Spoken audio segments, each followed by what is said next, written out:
உலகெங்கும் வாழும் தமிழ் மக்களுக்கு, திருக்குறள் ஆர்வலர்களுக்கும்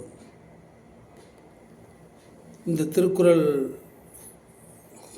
அதிகாரம் 26 புலால் உண்ணாமை என்னும் அதிகாரத்தில் இந்த அதிகாரத்தின் விளக்கத்தை நீங்கள் கேட்டீர்கள் என்றால், இனிமேல் புலால் உண்பதற்கு நீங்கள் பலமுறை யோசிக்க வேண்டியதாக இருக்கும். அத்தகைய தாக்கத்தை கொடுக்கக்கூடிய, பொருளை கொடுக்கக்கூடியதாகும். புலால் உண்ணாமை என்னும் அதிகாரமாகும். குறள் எண் 251. தன்னூன் பெருக்கத்திற்கு தான் பிரிது ஊனுண்பான் எங்கனம் ஆளும் அருள். இதற்கு முந்தைய குறளில் அதிகாரத்தில் அருளுடைமை பற்றி கூறினார். அந்த உனக்கு இறைவனுடைய அருளை பெற வேண்டும் என்றால் முதலில் இந்த உண்ணாமை, இந்த புலால் உண்ணாமை இருக்க வேண்டும். உன்னுடைய உடம்பை பெருக்கிக் கொள்வதற்காக நீ அதை அந்த ஊனை பிற விலங்குகளின் ஊனை நீ உண்டா எங்கனம் ஆளும், எங்கனம் அந்த அருள் கிடைக்கும் என்கிறார். எங்கனம் என்ற ஒரு சொல்லானதை இந்த காலத்திலும் கன்னியாகுமரி மாவட்டத்தில் உள்ள மக்கள் உபயோகிக்கிறார்கள். அதனால்தான் திருவள்ளுவர் அந்த கன்னியாகுமரி மாவட்டத்தில் தான் திருநயினார்குறிச்சி என்ற ஒரு ஊரில் பிறந்தார் என்பதற்கு, அவர் கன்னியாகுமரி மாவட்டத்தை தான் சேர்ந்தவர் என்பதற்கு இந்த மாதிரியான சொற்கள் நிறைய குறட்பாக்களில் உள்ளது.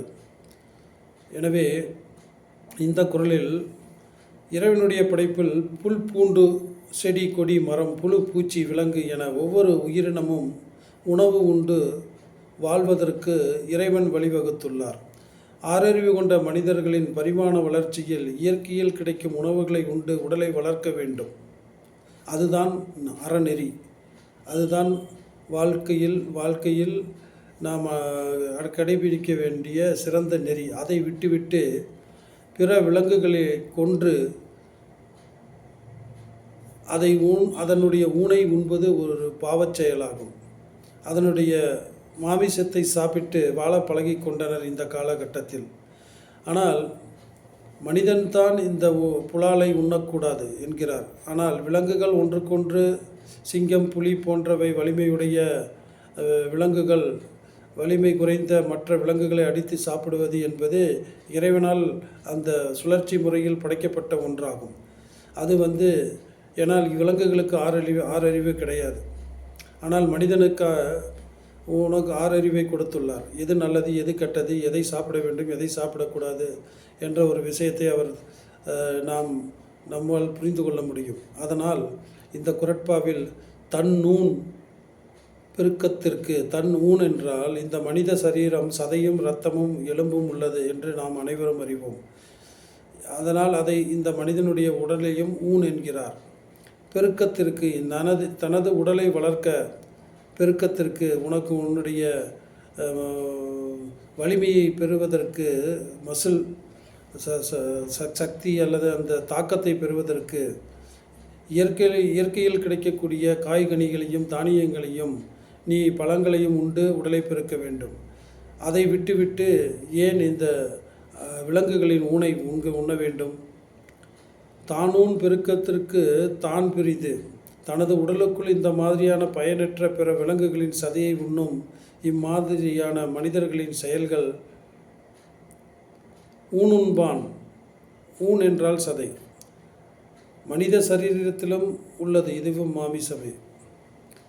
பிறகு ஏன் பிற விலங்குகளின் சதையை உண்ண வேண்டும் என்று நாம் சிந்தித்து பார்க்க வேண்டும்.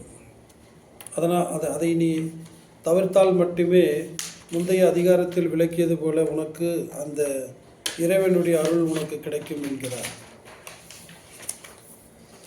எனவே ஆதிகாலத்தில் பரிணாம வளர்ச்சிக்கு முன் பகுத்தறிவு இல்லாத போது பிற விலங்குகளின் சதையை உண்டான்.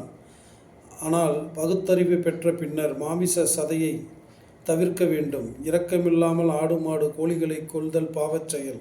அதனால் அவனுடைய சந்ததியர்களுக்கு சேர்த்து வைக்கும் பாவச் சொத்து என்னும் கர்மா என்னும் வினையாகும். இப்படி இருந்தால் எங்கனம் ஆளும் அருள்.